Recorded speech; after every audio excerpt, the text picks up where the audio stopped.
বাংলাদেশের উপর স্পষ্টভাবে বললে দেশের অর্থনীতির উপর যুক্তরাষ্ট্রের নতুন শুল্ক নীতির খাড়া নামতে শুরু করেছে।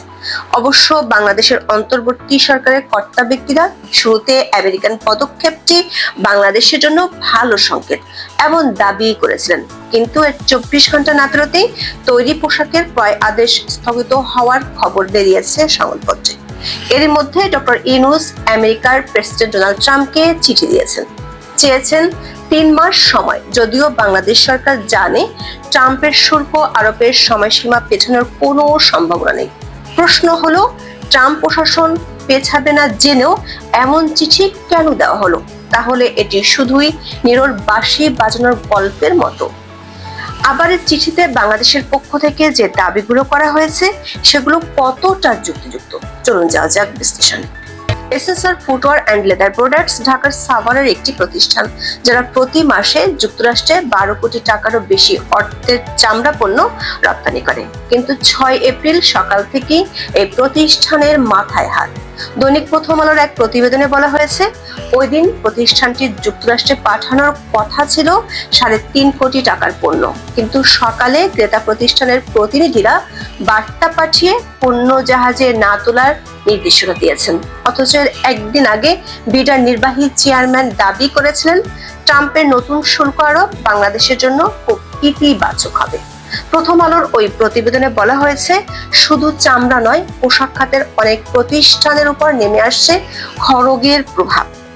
ইতিমধ্যে তারা মার্কিন ক্রেতাদের কাছ থেকে ক্রয়াদেশের পণ্য স্থগিত রাখার নির্দেশনা পেয়েছে।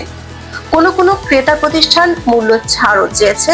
তৈরি পোশাক ও চামড়া খাতের কয়েকজন রপ্তানিকারক জানান, 7 এপ্রিল থেকে এ ধরনের নির্দেশনা আরো আসতে থাকবে। বাংলাদেশের মোট রপ্তানি আয়ের 80% বা তার চেয়েও বেশি আসে তৈরি পোশাক খাত থেকে। সেই পোশাক রপ্তানির একক বড় বাজার যুক্তরাষ্ট্র। সবশেষ 2023-24 অর্থ বছরে বাংলাদেশ থেকে রপ্তানি হওয়া তৈরি পোশাকের 18% গন্তব্য ছিল যুক্তরাষ্ট্রে। ফলে ট্রাম্পের পাল্টা শুল্ক আরোপের পর থেকেই উদ্বেগে ভুগছেন পোশাক রপ্তানিকারকেরা।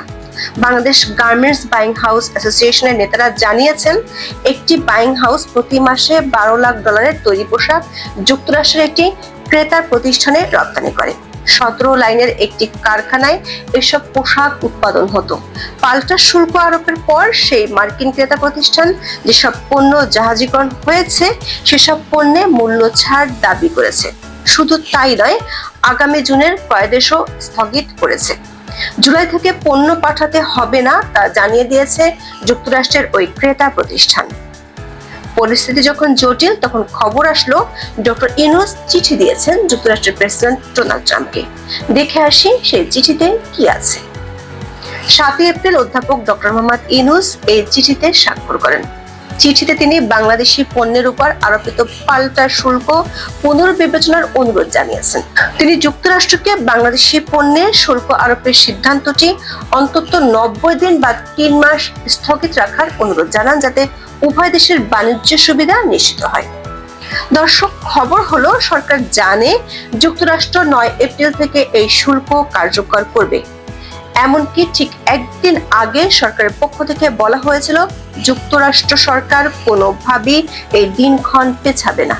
সূত্রগুলো বলছে, ট্রাম্পের এই নতুন শুল্ক আরোপ নিয়ে 6 এপ্রিল সকালে বাংলাদেশের অন্তর্বর্তী সরকারের কয়েকজন কর্তা ব্যক্তি যুক্তরাষ্ট্রের চার্জ অ্যাফেয়ার্স ট্রেসিয়ান জ্যাকবসনের সঙ্গে ব্রেকফাস্ট মিটিং করেছিলেন। সে মিটিং এ সরকারকে জানিয়ে দেওয়া হয়েছে সময় পেছানোর কোনো অনুরোধ রাখবে না ট্রাম্প প্রশাসন।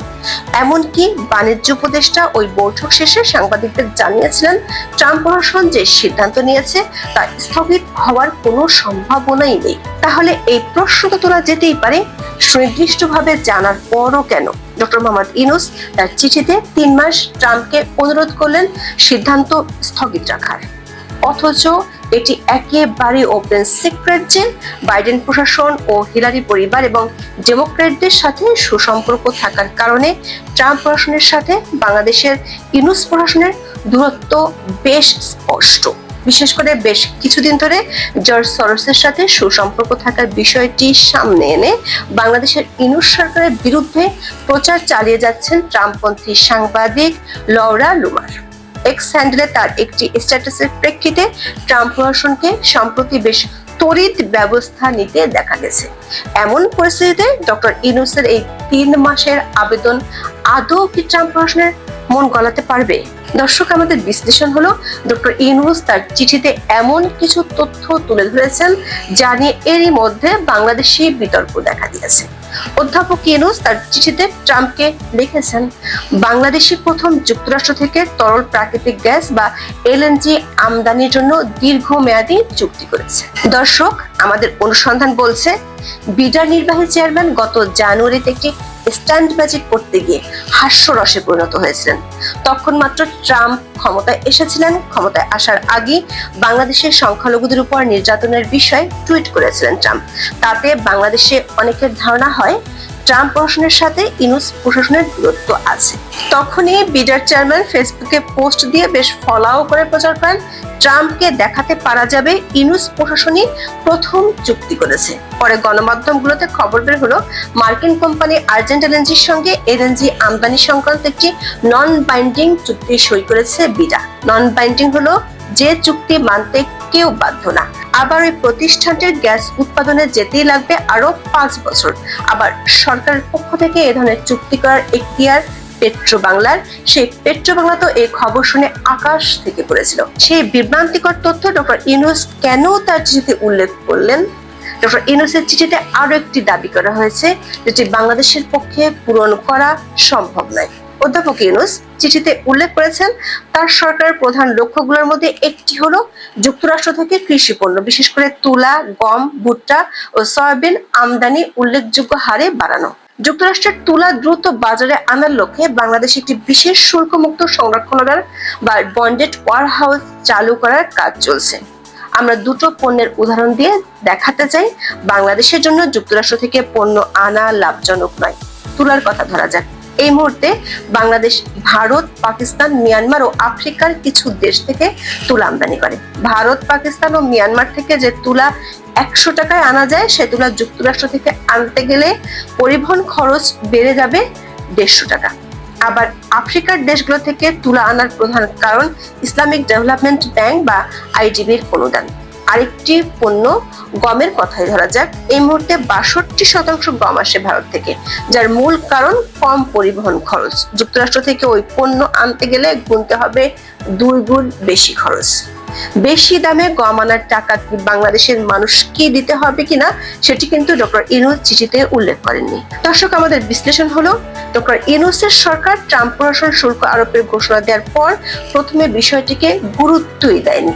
অযথা সময় ক্ষেপণ করতে আমরা দেখেছি। সরকারের মধ্যে ছিল গা ছাড়া ভাব। পরে আবার এমন সিদ্ধান্ত নিয়েছে যেগুলো না ট্রাম্প প্রশাসন মানার মতো অবস্থায় আছে, না বাংলাদেশের অভ্যন্তরীণ বাজারের জন্য লাভজনক। দর্শক, যুক্তরাষ্ট্রের প্রেসিডেন্ট ডোনাল্ড ট্রাম্প 2 এপ্রিল বিভিন্ন দেশ থেকে আমদানি করা পণ্যের রেসিপ্রোকাল ট্যারিফ আরোপের ঘোষণা দেন। ট্রাম্প প্রশাসনের নতুন পরিকল্পনা অনুযায়ী যুক্তরাষ্ট্রে আমদানি করা সমস্ত পণ্যে ন্যূনতম 10% শুল্ক আরোপ করা হবে। দ্য গার্ডিয়ানের প্রতিবেদনে জানানো হয়েছে ওই ন্যূনতম শুল্ক নেওয়া ইতিমধ্যে শুরু হয়ে গিয়েছে। পাশাপাশি বাংলাদেশ সহ প্রায় 60টি দেশের উপর বিভিন্ন হারে আরো বেশি রেসিপ্রোকাল শুল্ক আরোপ করা হবে। এতদিন বাংলাদেশি পণ্যের শুল্ক গড়ে 15.62% হলেও এটি প্রায় 2.5 গুণ বাড়িয়ে 37% করা হয়েছে। দর্শক, যুক্তরাষ্ট্রের নতুন শুল্ক নীতি নিয়ে গোটা বিশ্বে তোলপাড় পড়ে গিয়েছিল, কিন্তু বাংলাদেশের অন্তর্বর্তী সরকারের মধ্যে তখন ছিল বেশ নিরুত্তাপ ভাব। অবশ্য সরকারের সর্বোচ্চ ব্যক্তিটি তখন ছিলেন থাইল্যান্ডে বিমস্টেক সম্মেলনে। ফেসবুকে 3রা এপ্রিল প্রধান উপদেষ্টার প্রেস সচিব শফিকুল আলমের একটি পোস্ট ছাড়া বিষয়টি নিয়ে সরকারের আর কোনো তৎপরতা দেখা যায়নি। ব্যবসায়ীদের উদ্বেগ ও চাপের মুখে পরিস্থিতির ভয়াবহতা 3 দিনের মাথায় টের পায় সরকার। ডক্টর ইউনূস 5 এপ্রিল সন্ধ্যায় করেন উচ্চ পর্যায়ের জরুরি বৈঠক। সেই বৈঠক শেষে সংবাদ সম্মেলনে শোনানো হয়েছিল আকাশ সমান আশার বাণী। সরকারের কর্তা ব্যক্তিরা প্রেস কনফারেন্সে বড় গলায় বলেন, মার্কিন শুল্ক আরোপ নিয়ে একেবারেই চিন্তিত নয় বাংলাদেশ সরকার। দাবি করেছিলেন, যুক্তরাষ্ট্রের নতুন শুল্ক নীতি বাংলাদেশের জন্য সুযোগ তৈরি করবে। সুযোগের বদলে আমরা এখন দেখতে পাচ্ছি ক্রয় আদেশ বাতিল হয়ে যাচ্ছে। সরকারের সংবাদ সম্মেলন থেকে একটি বিষয় পরিষ্কার হয়েছিল, যুক্তরাষ্ট্র যে এমন পদক্ষেপ নিবে সে তথ্য অনেক আগে থেকেই জানত বাংলাদেশের অন্তর্বর্তী সরকার। বিষয়টি নিয়ে আমেরিকার সঙ্গে কিছু দেন দরবারও করা হয়েছে, তবে তাতে কোনো ফল হয়নি। দর্শক, বাংলাদেশের কর্তা ব্যক্তিরা যখন ট্রাম্পের শুল্ক নীতিকে ইতিবাচক হিসেবে দেখছিল, তখন বাংলাদেশের গার্মেন্টস শিল্পের দুই প্রতিদ্বন্দ্বী ভিয়েতনাম ও কম্বোডিয়া মার্কিন সরকারের সাথে নেগোসিয়েশন প্রায় শেষ করে ফেলেছে। 6 এপ্রিল ব্লুমবার্গের একটি প্রতিবেদনে জানানো হয়েছে, আমেরিকার পণ্যের উপর থেকে সব শুল্ক প্রত্যাহার করার সিদ্ধান্ত নিয়েছে ভিয়েতনাম। আর বাংলাদেশের পার্শ্ববর্তী দেশ ভারত এই তৎপরতা শুরু করেছে আরো 2 সপ্তাহ আগে। আর বাংলাদেশ চিঠি পাঠিয়েছে সবার শেষে। আরো খবর হলো, বাইডেন প্রশাসনের বিদায়ের পর ট্রাম্প প্রশাসনের সাথে সম্পর্ক উন্নয়নের জন্য দৃশ্যমান কোনো তৎপরতা ইউনূস সরকারকে নিতে দেখা যায়নি। দর্শক, ট্রাম্পের নতুন শুল্ক নীতির ফলে বাংলাদেশের একটি দুটি নয়, 950-র বেশি গার্মেন্টস প্রতিষ্ঠান ঝুঁকিতে পড়তে যাচ্ছে, যাদের উপর নির্ভর করছে দেশের রপ্তানি আয়ের বড় অংশ। গত অর্থ বছর এই প্রতিষ্ঠানগুলোর সম্মিলিত রপ্তানির পরিমাণ ছিল $227 কোটি। দেশি গ্রুপগুলোর মধ্যে শীর্ষ রপ্তানিকারক প্রতিষ্ঠানগুলোর একটি হামিম গ্রুপ। তারা গত অর্থ বছরে 63টি দেশে $58 কোটি 91 লাখ তৈরি পোশাক রপ্তানি করে। এর প্রায় 74% পণ্যই রপ্তানি হয়েছে শুধু যুক্তরাষ্ট্রে। এমন পরিস্থিতিতে বাংলাদেশই বিশ্বের একমাত্র দেশ যে দেশটির কর্তা ব্যক্তিরা ট্রাম্পের নতুন শুল্ক আরোপকে ইতিবাচক বলছে। এভাবে রোম পোড়ার সময় নানান দিক থেকে বাড়ছে নীরর বাসি। রপ্তানি সংকুচিত হওয়ার দৃশ্যমান ভয়াবহ সংকটের মধ্যে জনগণের সঙ্গে দৃশ্যত মশকরাও আমরা দেখতে পাচ্ছি। শিল্প খাতের উপর নতুন করে তৈরি হওয়া চাপ, হাজার হাজার শ্রমিকের বেকার হওয়ার পাশাপাশি অর্থনীতির চরম মন্দার মুখে দাঁড়িয়ে এখন বাংলাদেশ। শুধু দেখা যাচ্ছে সরকারের কল্পনা বিলাস। আজ এ পর্যন্ত। সবাই ভালো থাকুন, সুস্থ থাকুন, নিরাপদে থাকুন। দেখা হবে আগামী পর্বে।